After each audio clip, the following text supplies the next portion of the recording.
Buenas noches. ¿Se escucha bien, Gary? ¿Se escucha mi voz? Gary, buenas noches. ¿Sí? ¿Me escuchas? Buenas noches.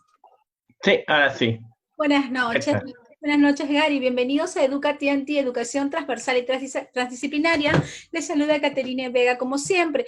Estamos aquí con Gary Molina Rivera, con quien vamos, psicólogo clínico de la Universidad Nacional Mayor de San Marcos, con mucha experiencia, más de 20 años trabajando en psicología clínica, principalmente con menores, ¿no? Niños, menores, adolescentes y adultos. Hoy vamos a tocar un tema muy importante con él, que tiene que ver con la ansiedad en tiempos de cuarentena y también la violencia que se produce en los hogares. Actualmente sabemos que estamos pues con el problema de la pandemia, el coronavirus, que obviamente a través de las medidas decretadas por el Estado tenemos que hacer aislamiento social todas las personas, en todo el mundo, francamente. Pero ¿qué implica esto, el aislamiento social? Que muchas personas, tienen la tendencia a generar cuadros de ansiedad y de estrés, y para eso estamos con el especialista para que nos explique un poco sobre estos temas, ¿no? Principalmente ahora que estamos en una etapa de cambios de clima, y la gente seguramente va a angustiarse tanto y van a poder confundir un resfrío o de repente un ataque de pánico con síntomas del coronavirus. Y qué mejor que el especialista para que nos explique al respecto. Gary, muy buenas noches. Muchas gracias por acceder ¿Qué nuevamente. tal? Buenas noches. Sí, un placer, ¿no? Poder compartir contigo siempre este espacio, estos momentos. Y sí, efectivamente, lo que mencionas es muy cierto, ¿no? Los niveles de ansiedad, de estrés, son muy elevados, ¿no? Justo una de las consultas más frecuentes que se está teniendo en esta etapa de la cuarentena es crisis de ansiedad, ¿no? Hay unas fuertes crisis donde las personas automáticamente frente a los miedos, los temores y al exceso de información que a veces en vez de facilitar terminan generando estos temores en las personas, generan estas crisis, sobre todo en las noches, ¿no? Y también se está manifestando en los niños, ¿no? En los jóvenes de otras maneras. La característica primordial que se está teniendo es, por ejemplo, la falta de aire, de respiración, ¿no? La ansiedad que no es que no puedas absorber bocanadas de aire, sino es que sientes como una presión en el pecho, ¿no? Entonces las personas, por ejemplo, ni bien sienten eso, ya piensan automáticamente que tienen el coronavirus y eso desencadena otros síntomas más de ansiedad y al final las personas se asustan tremendamente y ya se quedan con esa en la mente, ¿no? Y no tendré, puedo tener, tal vez ya lo tengo, ¿no? Y eso se va multiplicando. Claro. Sabemos que tú actualmente estás haciendo consultorio de telellamadas, ¿verdad? Estás apoyando también a aquellas personas que necesitan contención emocional, ¿no? En esta época de la pandemia. En todo caso, Sí, queríamos saber, la incidencia de los ataques de pánico es continuo, de acuerdo a las llamadas que tú recibes constantemente en tu consultorio. sí, ahorita es una de las consultas más frecuentes que se está teniendo, ¿no? Inclusive basta con ver las estadísticas, ¿no? De la cantidad de pruebas que se han aplicado entre las pruebas serológicas y las pruebas rápidas, ¿no? Se pueden ver, por ejemplo, entre los que dan positivo y los que dan negativo. Y uno va a ver que es prácticamente más del cuádruple de los casos positivos han salido negativos, ¿no? Y muchas veces es debido a estos síntomas o estas características, ¿no? Entonces es importante aprender a diferenciar los síntomas, el malestar propiamente y sobre todo controlar mucho la información que se tiene para no poder sugestionarse, ¿no? Porque la somatización es muy fuerte, sobre todo en esta etapa de la cuarentena, porque es comprensible, ¿no? Que haya ciertos niveles de ansiedad, de estrés, ¿no? Pero hay que aprender a manejarlo para que no sea tan intenso y tengan estas dificultades. Claro, y es precisamente el apoyo psicológico, están dando diferentes especialistas de salud mental, ¿no? Con el apoyo también del Ministerio de Salud, ¿no? Ellos también están recepcionando las llamadas de aquellas personas que sienten que podrían tener el virus o si no, que quieren un apoyo psicológico en ese momento. ¿Cuántas circunstancias de frustración hay en la población también? Porque no todos no están acostumbrados a estar en casa todo el día, ¿no? Después de una vida tan activa que tenían de un momento a otro que cambie su itinerario, ¿no? Su vida diaria. Entonces los cuadros de estrés se pueden agudizar y genera, incluso podría ser depresión, ¿no? Pero también, aparte, hay otros casos muy preocupantes que se vive dentro de la cuarentena. Cuando hablamos de violencia en los hogares, ¿no? Principalmente violencia contra la mujer y contra los menores, niños o niñas. En todo caso, la incidencia, digamos, ha subido en cuanto a maltratos y abusos tanto para menores como para mujeres. En solamente el mes de abril se han registrado centenares de agresiones contra mujeres y también de violencia sexual, incluso 27 casos de violación de niñas, ¿no? De infantes, en este caso sobre todo de los familiares más cercanos, más directos. Entonces, ¿qué está pasando? ¿Cómo podría en todo caso alguien que es víctima de violencia recurrir a las líneas amigas de los psicólogos? ¿Qué tendría que hacer en esas circunstancias?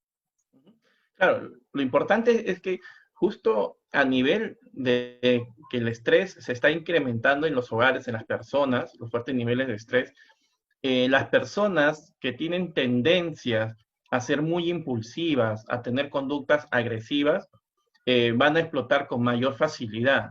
Y ahora en la cuarentena, como están con su grupo familiar, van a ser justo las personas víctimas de esa conducta agresiva, ¿no?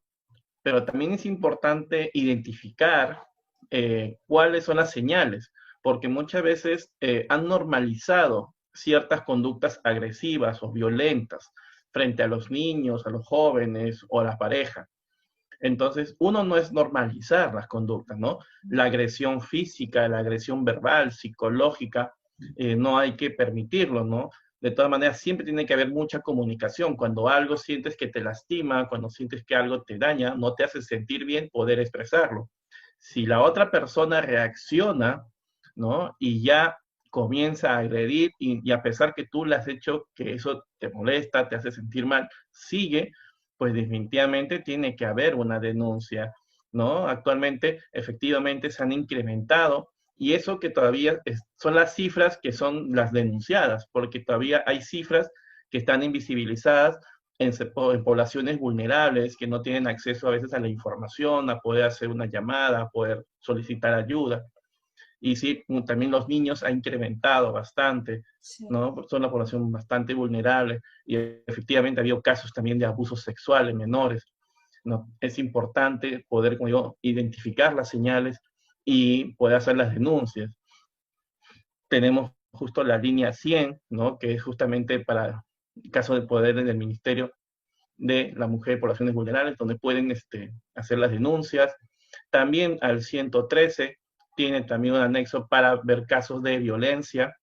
Y si es que está viendo al 105, ¿no? Que es de la policía, donde también pueden poner, o sea, ahorita la ventaja del estado de emergencia es que se pierde el derecho de la inviolabilidad. O sea, la policía esta vez, si es que hay violencia, puede ingresar, Claro. si es que es necesario, a la casa a detener al agresor. Exacto, sí, para que no quede impune, ¿no? Y muchas mujeres por temor, también digamos, necesitan de repente, piensan que dependiendo económicamente, en algunos casos también hay agresores que se aprovechan de eso, ¿no? Y las amenazan, ¿no? Y como estamos en cuarentena, ¿no? Necesitan en todo caso la protección también del Ministerio de la Mujer, ¿no? Sería bueno, más ¿Mm? adelante hablar con un representante que nos puede decir en cuanto a ese tema, ¿no? Porque en verdad preocupa bastante estar con el agresor viviendo prácticamente en aislamiento social, propenso a que pueda hasta matar, casos de feminicidios que vemos y de Ujú. repente pues hacerlo pasar como un caso de coronavirus, ¿no? Por ahí estuve viendo en las Claro. redes sociales que incluso están dando ideas. Algunas personas, pues, macabramente hacen sus bromas, creen que eso es gracioso, pero puede ser eso, uno nunca sabe, ¿no? En todo caso, siempre que estén alertas las personas que se sienten agraviadas, principalmente las mujeres, ¿no? Cambiando de tema, con respecto a estos cambios de clima, preocupa bastante que muchas personas de repente, con este tema de que tengan los ataques de pánico continuamente, puedan salir, pueden irse a los hospitales, que en realidad son focos infecciosos del coronavirus, ¿no? Entonces, hay personas que cuando les vienen, están un cuadro ansioso y a veces las llamadas no ingresan porque a veces vemos publicaciones en las redes sociales que quieren hablar con algún especialista en salud mental o quieren llamar al 113 porque tienen casos. Entonces, buscan la forma de acercarse a hospitales que están cerca a sus domicilios y han ido y les dijeron que están copados y que no atienden los casos de coronavirus. Esas personas se están exponiendo en todo caso a contraer el virus porque están saliendo de sus casas. Entonces, ¿cómo podríamos hacer en ese, se van a aperturar más líneas? Porque sabemos que actualmente hay voluntarios, incluso en la Universidad de San Marcos, que están atendiendo teletriaje, ¿verdad? Del 113, y también hay psicólogos voluntarios que están atendiendo a través del Colegio de Psicólogos, a través del MINSA y también consultorios públicos, ¿no? En todo caso, quisiera saber cómo tendría que ser. ¿Hay una plataforma donde están todos los números de los psicólogos con quien conversar directamente? ¿O cómo ustedes los están articulando toda esa información para que pueda llegar a muchas personas a través de las redes sociales? Bueno, por parte del Ministerio de Salud, o sea, la línea 113, o sea, ha habido una convocatoria que han ampliado la cantidad de personas, profesionales, ¿no? Entre médicos, enfermeras, obstetrices, nutricionistas, psicólogos, para brindar todo el tipo de orientación, ¿no? En tema de salud, ¿no? Inclusive también si es que tiene alguna dolencia física y quieren hacer una orientación, la van a recibir. Lo único que hay que tener en cuenta es que lo que es prescripción médica no está permitido hacerlo a través de una teleconsulta. Tiene que ser presencialmente porque a veces hay que examinar a la persona, conocer su historial médico. Pero si es algo leve, o sea, las orientaciones son pertinentes, ¿no? Por caso de salud mental, el Colegio de Psicólogos, tanto la nacional como las regionales, han facilitado números telefónicos para que las personas puedan hacer orientaciones, ¿no? Basta con ingresar, ya sean al Facebook o a la página web del Colegio de Psicólogos del Perú, ¿no? Ahí está la relación de números de profesionales que están a su disposición, ¿no? Y sé que también distintas organizaciones, tanto públicas como privadas, están facilitando muchos números, ¿no? Por ejemplo, los centros de salud mental comunitario están facilitando también números para poder brindar orientación a la comunidad, ¿no? Y definitivamente ahorita el cambio climático, sí, efectivamente también hay personas que ya están teniendo reacciones alérgicas, por ejemplo, al clima, resfriados, ¿no? Entonces, automáticamente, como los resfriados también es un virus, ¿no? La única diferencia es que es un virus que no es muy severo, pero genera una serie de dolencias por un periodo de 7 días, ¿no? Que dura este virus, ¿no? Entonces, las personas se asustan porque comienzan a pensar que tienen eh, el coronavirus, pero hay diferencias, ¿no? Entre lo que es la influenza, lo que es la gripe, y ¿Cuál es el la diferencia? resfriado y lo que... Disculpa, Gary, diferencias entre un cuadro de ansiedad crónico que va a desatar un ataque de pánico, porque están los previos, ¿verdad? El ataque de pánico, a diferencia del coronavirus. ¿Le falta el aire? ¿Es constante? ¿Es de un momento a otro? ¿Cuáles son las diferencias? Claro. Por ejemplo, en el tema del coronavirus hay que entender que es una infección gradual, es decir, comienza lentamente el malestar y comienza a incrementarse, no disminuye, o sea, se incrementa, ¿no? Sobre todo las características más fuertes, ¿no? Recordemos que el coronavirus tiene una duración de vida, el virus, de aproximadamente 14 días, por eso el aislamiento en ese tiempo. En cambio, los ataques de ansiedad es repentino, ¿no? Es repentino y también, así como aparece, a veces tiende a desaparecer, entonces va y viene, ¿no? Entonces la ansiedad es así, se da específicamente en momentos y casi siempre es durante la noche, porque durante el día como que las personas están preocupadas en hacer muchas cosas. En la noche como que ya quieren descansar, más bien funciona demasiado la mente y ya comienzan a imaginar, comienzan a sentir más su cuerpo, el silencio hace que perciban más sus propias reacciones y a veces el más mínimo malestar ya comienzan a temer y comienza ahí la crisis, ¿no? Entonces, ese pequeño malestar comienza a sentirlo cada vez más intenso, más intenso, más intenso, y viene la falta de aire, ¿no? Como les decía, es una presión en el pecho, a veces comienzan a generar una tos, pero no es una tos tipo coronavirus. El coronavirus es una tos donde hay dolor en la garganta En el pecho, y ¿no? los pulmones no pueden llenarse.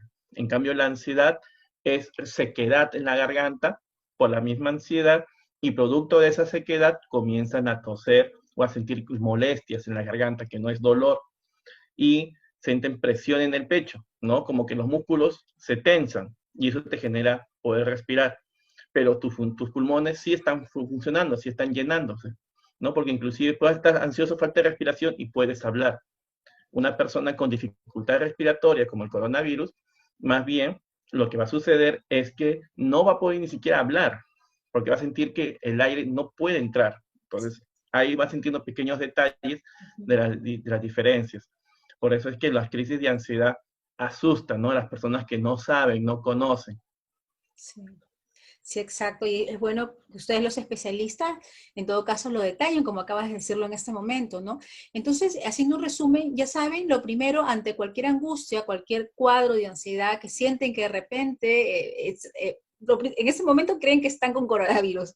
La primera Uh impresión, -huh, relajarse un poquito, llamar al especialista en salud mental primero para hacer el descarte, como se dice, uh ¿no? -huh. Ya cuando estamos más relajados podemos aprender a diferenciar, ¿no?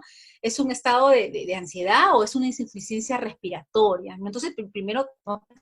Eso, pero a veces es fácil uno decirlo, pero en el momento es difícil, porque también hay noticias en los medios, en la casa la preocupación por los hijos, me imagino, ¿no?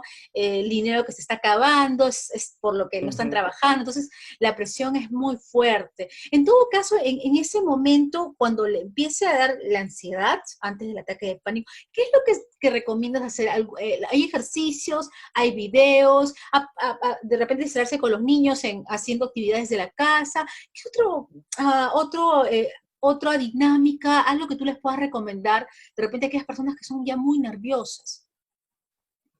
Uh -huh. Claro, lo que es importante es uno mismo decir, comenzar a racionalizar, ¿no? Comenzar a pensar y no solo dejarse llevar por la sensación, ¿no? Es importante decir, a ver, me falta el aire, a ver, pero ¿cómo así me siente falta el aire? Entonces comienzo primero a tranquilizarme, a ordenarme, ¿no? Y comenzar a sentir cada parte, ¿no? La respiración, voy a respirar más lento, voy a tomar aire, ¿no? Voy a poner mi mente en blanco, voy a tratar en las medidas posibilidades de no pensar, ¿no? En mis miedos, sino voy a pensar en lo que está pasando actualmente, ¿no?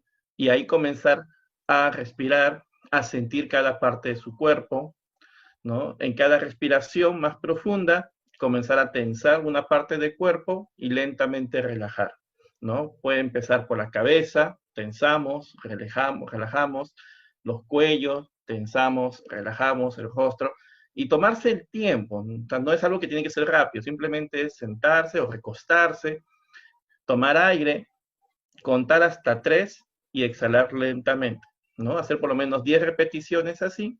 Luego tomamos aire, contamos hasta 4, ¿no? Donde retenemos la respiración, y al contar 4 exhalamos lentamente.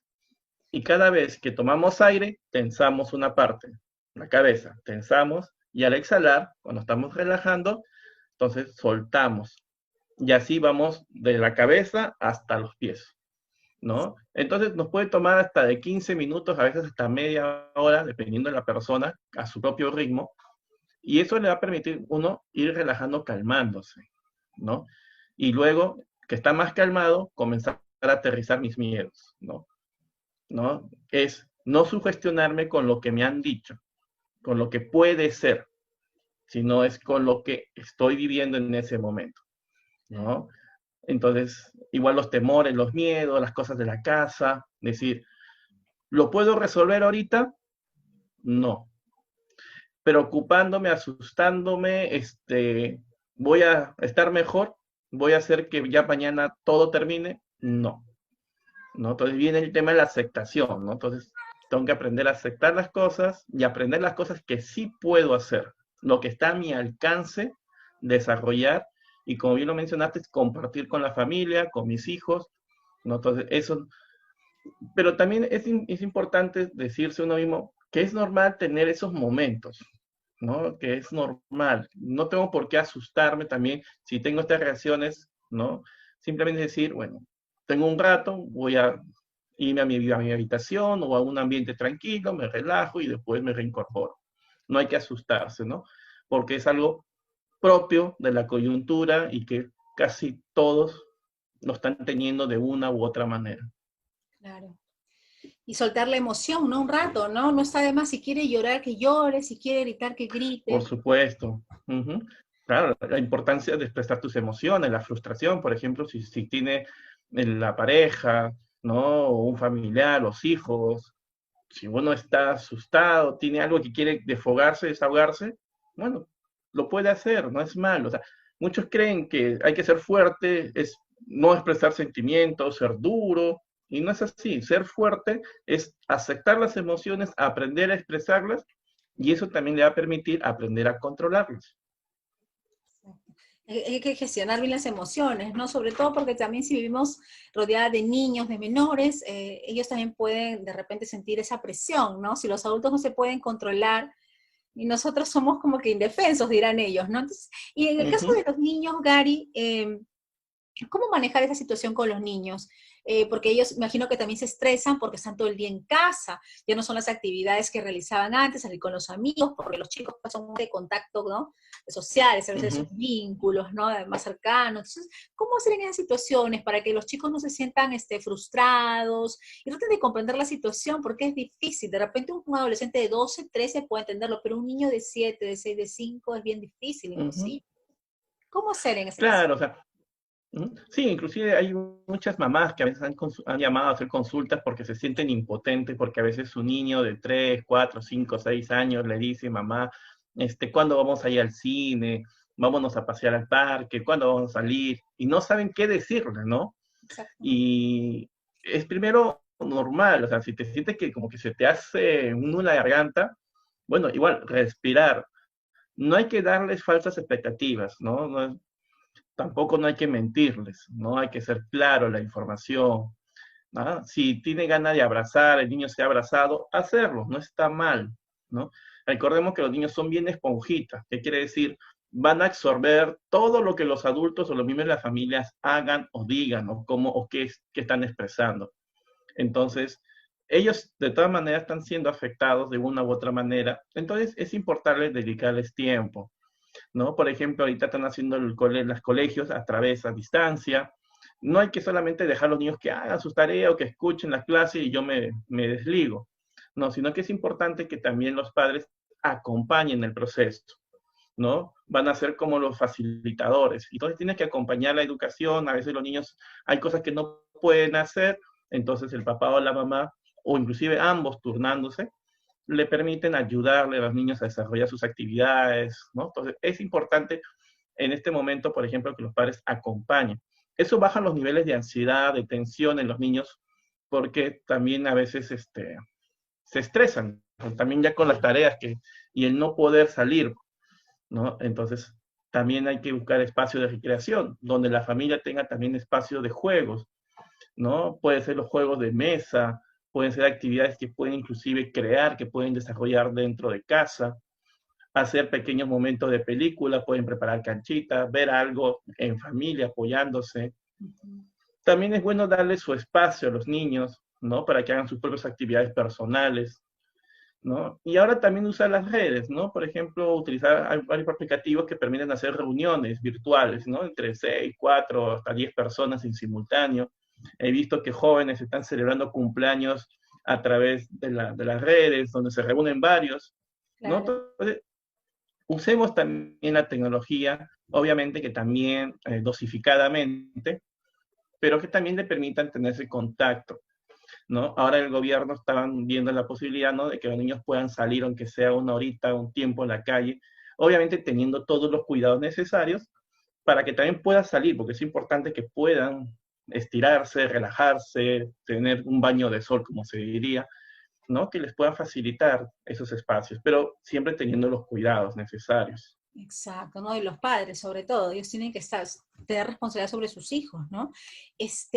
Gary, para finalizar, un aspecto muy importante que veo que siempre, generalmente en los programas, no se está tocando mucho ese tema dentro del plano psicológico. En el caso de los adultos mayores, que ellos son los más Ujú. vulnerables, esa situación les afecta bastante a ellos, ¿no? Porque está con la atención en casa, que tienen que cuidarlos, que no estén saliendo continuamente a comprar, porque el coronavirus, digamos, puede cualquiera de sus parientes los puede coger en la calle y puede contagiarle. ¿Cómo en esa situación, cómo hacer que ellos sobrelleven esta pandemia sin estar ansiosos, sin estar tensionados? Porque muchos adultos mayores sufren del corazón, tienen problemas cardiovasculares. Entonces, ¿cómo abordar la situación con ellos? ¿Cómo mantenerlos calmados? Ujú. Claro, uno que hay que entender que las personas, los adultos mayores, los abuelitos, las abuelitas, por decirlo así, primero, el hecho de que sean mayores no quiere decir que son inútiles, que no son personas que no puedan producir. Eso es falso. La única diferencia es que ya no lo hacen como eran antes, de cuando eran jóvenes, adultos, ¿no? Pero pueden hacer actividades en casa, ¿no? De acuerdo a sus posibilidades. Entonces, es dejarles uno que también ellos aporten en la casa en la medida de sus posibilidades, ¿no? Obviamente que lo que hay que evitar es que salgan a la calle, porque sí son población vulnerable de mayor riesgo, ¿no? Donde justamente el coronavirus tiende a afectar mayor, porque ya tiene una avanzada edad y si tiene una dolencia crónica es muy riesgoso. Entonces es preferible que estén en casa. Pero, como digo, es buscar también rutinas que puedan hacer en casa, que puedan participar, ¿no? Por ejemplo, en los juegos familiares no necesariamente tienen que ser juegos de mucho esfuerzo físico. Pueden ser juegos de mesa, naipes, ¿no? Lo otro que también a veces los abuelos pueden enseñar a los niños, ¿no? Por ejemplo, ¿no? Se pueden volver también a ayudarles en el tema de las tareas. El diálogo con ellos es importante, no minimizar sus emociones, también cuando tienen ganas de llorar o tienen cólera, no hay que responderle a la mala porque hay que comprender que se siente frustrado, entonces esa frustración muchas veces se lo guardan y en determinado momento se explota. Entonces hay que ayudarles a calmarse. Entonces yo me calmo y te ayudo a calmarse y nos calmamos ambos, ¿no? Entonces eso es importante en casa, ¿no? Y darles el espacio y el lugar que se merecen, ¿no? Porque justo ahorita el coronavirus lo que está haciendo es que las generaciones dentro de la familia se están conociendo, entonces están conociendo aspectos positivos, conociendo cosas que no sabían. Entonces hay que rescatar de este espacio que están compartiendo el aprender a ser tolerantes. Tolerantes entre ellos, los miembros de las familias, que cada uno es diferente, pero hay que aceptar esas diferencias. También aprender a escucharse, a no minimizarse y prestarle interés a lo que les pueden decir. Capaz un niño te puede decir que está triste porque no salió al parque, ¿no? Puede ser que para una persona, bueno, pues es lo de menos, no le da mucha importancia, pero al niño sí. Entonces hay que verlo en esa dimensión, ¿no? Que al niño sí es importante. Entonces hay que darle ese valor. Igual con los abuelitos, también hay cosas que capaz no están haciendo y también se sienten frustrados y no hay que minimizar sus deseos, sus temores, sus miedos, ¿no? Al final todo es válido, todo es importante, todo se escucha, todo hay que coger, contener a las personas. Exacto, Gary. Excelente, Gary. Muchas gracias. Sin antes decirles, señores, ya saben, señoras, quienes nos ven, los teléfonos del Colegio de Psicólogos del Perú para apoyarlos, ¿no? En aspectos psicológicos, emocionales, contención emocional, para ustedes pueden entrar a la página web. Son telellamadas absolutamente gratuitas, ¿verdad? Es un Así es, apoyo no que se les importa. da, sí, voluntario por parte de todos los profesionales de salud mental del Perú que están unidos sobre todo para ayudarles en esta época pues tan trágica que es la pandemia, ¿no? Entonces, ellas lo saben, cualquier no tengan temor, pueden hacer sus llamadas, pero ingresen a la página del Colegio de Psicólogos del Perú, encuentran una serie de números, no más de 100 números creo que están ahí publicados, ¿no? Sí, y sí, hay casi, como dice, un montón de números porque son todos los profesionales que están dando su granito de arena en apoyar justamente, escuchar Uh a -huh. las personas porque es lo que más se necesita. Hay organizaciones también de psicólogos, ¿no? Que también están brindando, como te decía, apoyo. Así que toda la comunidad ahorita psicológica se ha dado la mano en brindar este servicio sin costo alguno a muchas personas y algunas privadas a un costo social inclusive, ¿no? Pero sí, ahorita el Colegio Psicólogo lo está brindando de manera gratuita a toda la comunidad. Perfecto, muchísimas gracias, Gary Rivera Molina, psicólogo clínico, especialista con más de 20 años, atendiendo pues a toda la población peruana. Muchas gracias por tu tiempo, Gary, un gusto tenerte, y bueno, y hasta la próxima será, y muchas gracias con todos. Mi nombre es Caterine Vega, eso fue de Educación CIT, Educación Transversal y Transdisciplinaria. Muy buenas noches. Hasta luego, Gary, muy amable. Ok, buenas noches. Buenas noches.